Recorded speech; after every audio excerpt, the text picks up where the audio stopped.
The brand new MCL38 launched this Wednesday, and it showed us that McLaren is more than up to the task of competing for the top spots. And not only that, Lando Norris is very fired up and ready to take it to the next level.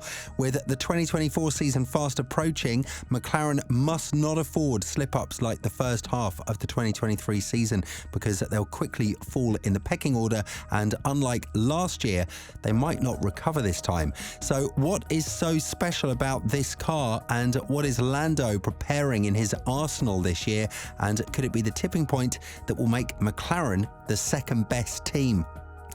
Having seen the livery a month ago, we now finally have the authentic McLaren MCL38 at our disposal, though certain elements of McLaren's 2024 F1 car still remain secret.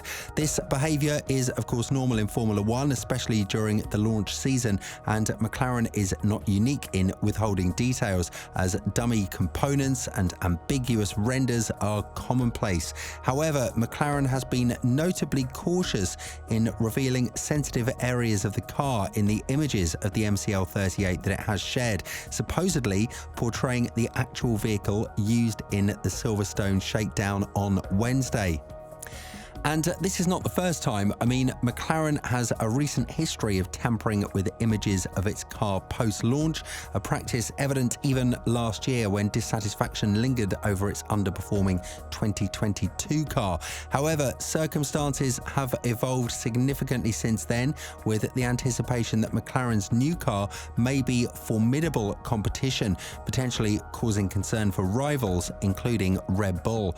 Hence, McLaren appears determined to hide certain aspects, employing tactics such as limiting image availability, selective angles to obscure specific areas, and the use of rudimentary components like basic wings and a simple floor. And after we look at it more closely, even more details are hidden, with strategic brushing out of elements and darkened areas hiding crucial design features.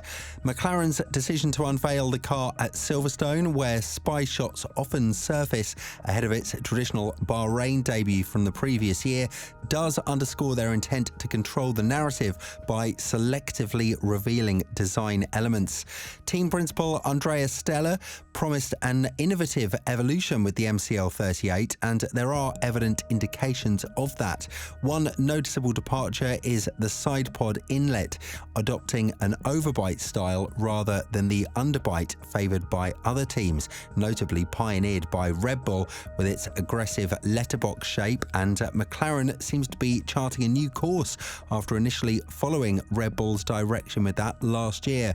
Red Bull, on the other hand, appears to be deviating from this trend with its RB20, as we've seen by grainy spy shots, possibly resembling how Mercedes utilised the upper side impact protection structure as a wing, although McLaren's implementation is less independent and aggressive. McLaren appears to have repositioned some radiator components away from the front of the side pod, creating space to expose the upper side impact protection bar just below the mirror. The adjustment may aim to improve airflow along the top surface of the side pod, although it could potentially lead to inefficiencies if airflow spillage from the inlet is not effectively channeled. The overall shape of the side pod shows clear evolution from the previous year, featuring a larger initial undercut transitioning into a slightly bulbar yet tighter side pod, aligning with the prevailing trend across the grid to optimize airflow towards the rear of the car away from aerodynamic surfaces. The pull rod front and push rod rear suspension configurations remain, albeit in modified forms, and the front suspension appears to have a significant increase in anti-dive, achieved by mounting the upper wishbone rear leg lower inboard, aiming to maintain front-end height under heavy braking for improved aerodynamic stability. Similarly, at the rear, the forward leg of the upper wishbone seems to be positioned lower to increase anti-squat, preventing excessive rear-end squatting under acceleration and high-speed conditions. The MCL38 establishes a clear connection to its predecessor while presenting a formidable prospect for rivals to contend with. If you're noticing similarities with what we saw in Abu Dhabi, you're not mistaken. However, it's essential to recognize that this car was among the top performers aerodynamically in 2023, if not the outright best at high speeds. And this suggests that significant overhauls to key aerodynamic components, as we saw with teams like Ferrari or Mercedes, might not be as necessary for McLaren. McLaren's remarkable transformation from a backmarker to a leading contender was driven by extensive aerodynamic development, which improved the car's performance, particularly on high-speed circuits. Despite acknowledging the need for substantial changes to close the gap to Red Bull, McLaren enters the 2024 season with confidence in its trajectory, and unlike established frontrunners like Mercedes and Ferrari, McLaren avoids the necessity for major conceptual overhauls, leveraging its proof of concept from 2023 and ongoing development progress. Furthermore, McLaren's improved infrastructure and the addition of new senior technical personnel provide additional support, enabling the team to push towards higher performance levels. This is exactly why Lando Norris is extremely optimistic for 2024, explaining that his team are unwilling to show much of the MCL38's aero details, as the sport is a game of performance. Formula One is full of innovative ideas, making the sport unique. A design philosophy could be the difference from a regular midfield team to a championship contending team. This is what Norris was alluding to when asked about the team keeping its aero parts secret. The 24-year-old said, "Because we can, because it's a game of performance, and why would you ever want to give away anything? So you see what the car looks like, but you'll see in 2 weeks or something the rest, so be patient." Norris and his teammate Oscar Piastri would drive the MCL38 around Silverstone after the pictures were released. However, Red Bull did the opposite of running its RB20 around Silverstone before releasing pictures of the car, and Piastri referenced this after Norris was asked about the reasoning for hiding intricate details about the car. "I mean, at least we showed our car before it went on track, unlike others." McLaren's 2023 car reveal had a lot of media presence, and this was partly due to it celebrating 60 years since Bruce McLaren founded the team in 1963.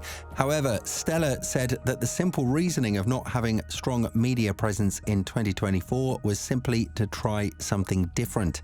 "We have seen recently that teams decided to have some style to launch the car like we had last year," he said, "where there was a show or it was launched at the theatre, at MTC, live streaming.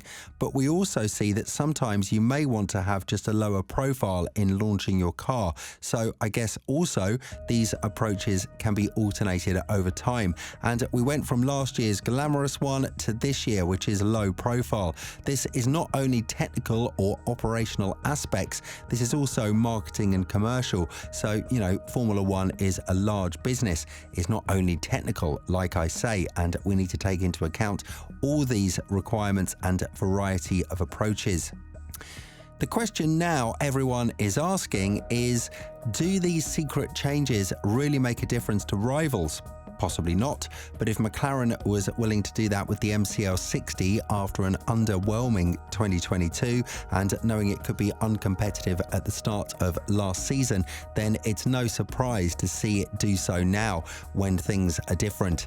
If all goes according to plan, the new McLaren should build on being a regular podium threat in 2023, be a direct competitor of Mercedes and Ferrari, and maybe snipe at Red Bull from time to time.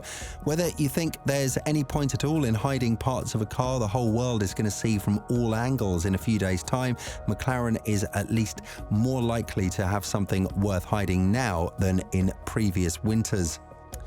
While McLaren has stuck to its design trajectory following the important upgrade last summer and refined its approach, there remains a necessity to demonstrate sustainability in this trajectory. The team's driver lineup holds considerable potential and all the necessary elements seem to be in place, and McLaren's challenge now lies in maintaining momentum and avoiding the fate of previous contenders who failed after small glimpses of of dominance. With the pieces seemingly in alignment, McLaren must now execute its plans and hope that Red Bull hasn't improved further, which would mean extremely bad news for the Papaya team. But let's wait and see, and who knows, we might get surprised by Lando, Oscar and their team. What do you think? Will McLaren be a threat this season? Let us know what you're thinking in the comments below, and we'll see you in the next video.